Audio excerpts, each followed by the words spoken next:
Queridos amigos, mais um encontro, mais uma oportunidade de estar com você. Neste final de semana em que o Evangelho nos repete por 2 vezes, não tenhais medo. O contrário, o antônimo do medo não é a coragem, é a fé. Nós somos homens e mulheres de fé, não temos medo porque confiamos em Deus.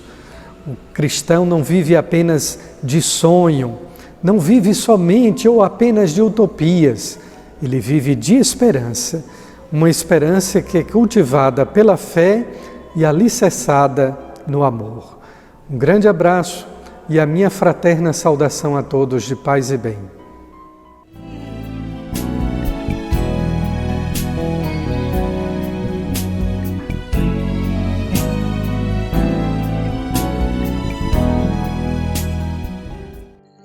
Proclamação do Evangelho de Jesus Cristo segundo Mateus.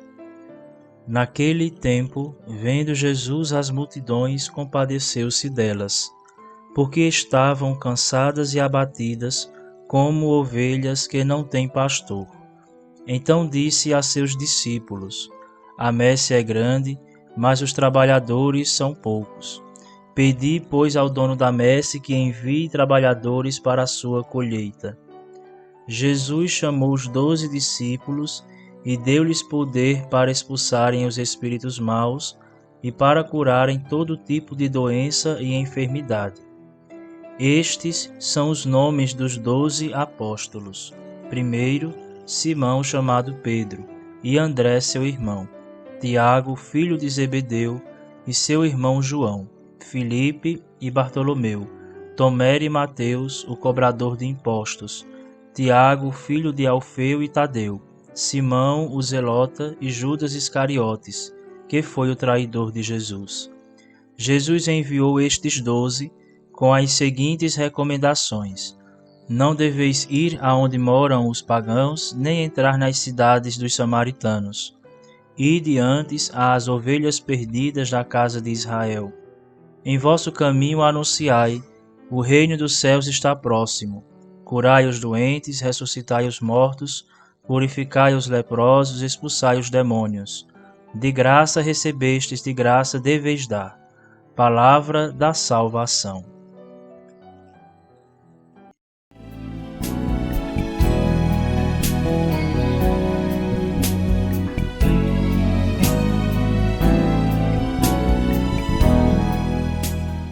Então, queridos irmãos, no Evangelho deste domingo, Jesus se nos apresenta e nos revela a beleza da sua compaixão, da grandeza da sua misericórdia. Compaixão é aquele sentimento de estar movido de um amor pelo outro, um amor compassivo, não a pena, mas a compaixão de quem se debruça sobre o sofrimento do outro, de quem sofre com o outro. Jesus, olhando aquela multidão, diz o Evangelho de Mateus, que ele se compadece e observa que eram como ovelhas sem pastor. É muito interessante que nós não gostamos de ser rebanho, menos ainda não é tão bom ser arrebanhado. Mas como é importante, como é bom para o ser humano ser cuidado, ser protegido, ser conduzido como uma ovelha que tem um bom pastor, uma ovelha cujo pastor é capaz, inclusive, de dar a vida por ela. É deste modo que nós somos amados por Deus e é desta maneira que Jesus é o pastor amoroso. É o Deus compassivo que se debruça para cuidar de cada ovelha que Ele ama. Que bonito! Mas não é apenas uma beleza teórica ou retórica do Evangelho. Isso é palavra de Deus, isto é palavra viva, encarnada profundamente em um Deus amoroso. Esse Deus que nos ama, que nos protege, que nos conduz, que cuida de nós, não nos faz um rebanho. Ele nos ama individualmente, a tal ponto que a sequência do próprio Evangelho é exatamente a convocação dos 12 discípulos. A cada um Jesus o chama pelo nome, individualmente, pessoalmente. E é deste modo que nós não apenas somos chamados por Deus, nós somos amados, somos conhecidos por Ele, por Deus, pelo nosso nome. E é por isso que no batismo, na crisma, no matrimônio, o sacerdote ou diácono, ele pronuncia o nosso nome para expressar um relacionamento de amor pessoal com Deus. Repito, isso não é apenas algo muito bonito, lindo ou maravilhoso. É algo muito importante, essencial em nossa fé e em nossa relação com Deus. Imagine você, num momento de dor, de sofrimento, escutar intimamente em seu coração Deus pronunciar o seu nome. Ou como é tão belamente escrito naquela canção, naquele hino religioso, a barca, um daqueles prediletos do saudoso e querido São João Paulo II, quando se diz: lá na praia, tu me olhaste nos olhos, a sorrir, pronunciaste o meu nome. É assim que Deus nos ama, é assim que Ele nos quer bem. Ele pronuncia o nosso nome, Ele olha profundamente, fixa nos olhos do nosso coração. E dessa maneira também nos chama para uma missão, nos chama para um serviço, mas nos chama, sobretudo, para amar. E é dessa maneira que foram chamados, que foram amados e convocados para o amor os discípulos. Aquela multidão que estava abandonada, tal qual uma ovelha sem pastor, o primeiro gesto de Jesus foi encontrar alguém para conduzir. Isso é muito importante no relacionamento nosso com Deus.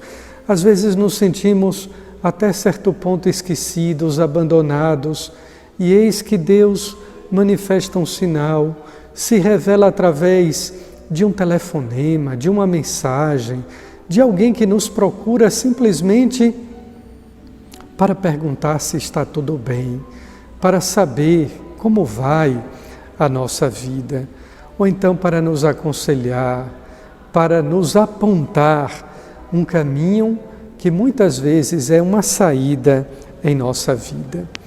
Nesses tempos de pandemia, é um tempo de angústia, um tempo de desespero e até certo ponto também um tempo de muito pessimismo, de caos econômico, financeiro, etc. E eis que no Evangelho desse domingo, Jesus, além da compaixão, do amor de nos chamar pelo nome, de cuidar, de zelar, de proteger a cada um de nós, Ele também nos anuncia uma grande esperança. Nós vivemos de esperança. O cristão não vive de sonho, o cristão não vive de utopias, o cristão vive de esperança. E a grande esperança do cristão é exatamente essa, o reino de Deus. E é isto que Jesus nos anuncia no Evangelho deste domingo, o 11º do tempo comum. O reino de Deus está próximo. Creia nisso. Esta é a grande verdade, esta é a grande verdade.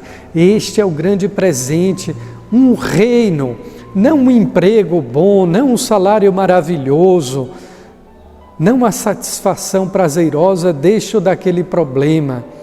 Ele nos assegura, Ele nos promete, Ele nos concede o reino que nós pedimos diuturnamente quando rezamos o Pai Nosso. Venha a nós o vosso reino, Senhor. Eis que o reino de Deus chega, ele vem para todos aqueles que acreditam, para todos aqueles que têm fé, para cada ovelha, perdida ou não, mas para cada ovelha que se deixa amar e maleavelmente, docilmente se deixa conduzir pelo Cristo, o bom pastor. Queridos irmãos e irmãs, esta é a grande mensagem deste domingo, tão bonito. Se sinta amado, se sinta querido, se sinta olhado, cuidado e chamado por Deus. Lá na praia ou em qualquer lugar da sua vida, em qualquer espaço, em qualquer tempo, Ele olha em nossos olhos, nos seus olhos, e a sorrir também pronuncia com ternura, com delicadeza o seu nome. Siga-o, entregue a sua vida a Ele, e deste modo Ele lhe concederá também o que é de mais importante na vida do ser humano que tem fé, o reino de Deus. E agora fiquemos com a meditação tão bonita e singela do Papo de Cruz com a nossa amiga Lunara Aires.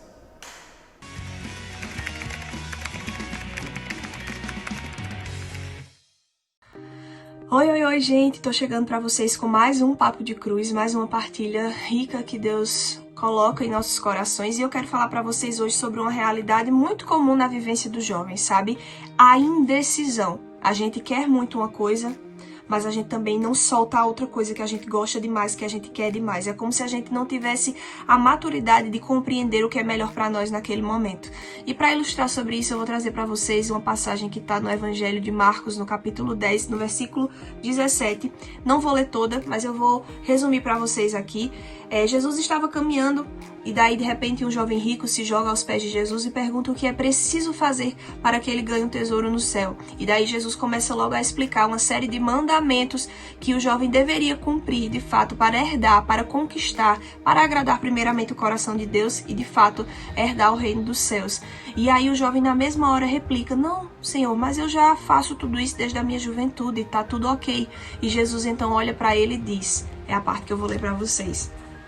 Fitando, Jesus o amou e disse: uma só coisa te falta, vai e vende o que tens, dá aos pobres e terás um tesouro no céu. Depois vem e segue-me. Ele, porém, contristado com essa palavra, saiu pesaroso, pois era possuidor de muitos bens.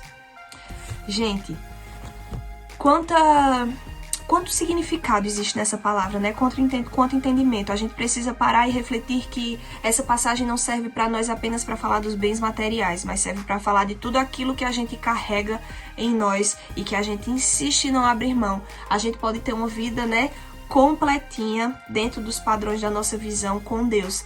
Ir à missa, rezar o terço, ler a palavra, mas vai sempre existir algo para que Deus consiga alcançar o acesso completo em nós, que Ele vai nos pedir, e que na maioria das vezes a gente nega, na maioria das vezes a gente diz, não vou, Jesus, até aqui você pode mexer, daqui para cá é comigo. Isso não é postura, isso não é atitude de quem sabe quem é Deus, de quem sabe quem está depositando a sua esperança, porque Jesus aqui, nesse encontro com esse jovem rico, quando ele pediu para o jovem rico vender e dar tudo aos pobres, Jesus sabia que a vivência com ele, que seria seguido por aquele jovem, seria muito mais rica, seria muito mais prazerosa para ele espiritualmente do que os bens da terra. A gente precisa confiar e entender que quando Jesus nos pede para abrir mão de alguma coisa, é porque Ele sabe que aquilo ali é um peso em nossas vidas e que aquilo ali pode estar atrapalhando definitivamente uma vivência de riqueza espiritual. A gente precisa passar a abrir mão daquilo que é peso morto em nós e confiar mais naquele que diz, vem e segue-me. Então por hoje é só, eu me despeço de vocês. Próxima semana tem mais um Papo de Cruz, se Deus quiser. Até a próxima. Tchau, tchau.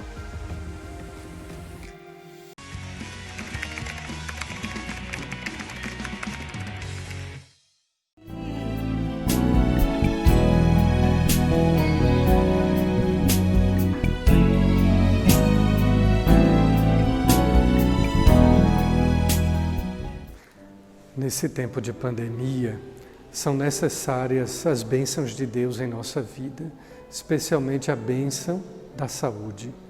Que Nossa Senhora das Dores interceda por cada um de nós, pelos nossos familiares, pelos nossos amigos e especialmente pelos médicos e enfermeiros que cuidam de tantos e tantos pacientes. Desça sobre vós e permaneça para sempre a bênção amorosa e protetora de nosso Deus, Pai, Filho e Espírito Santo. Amém.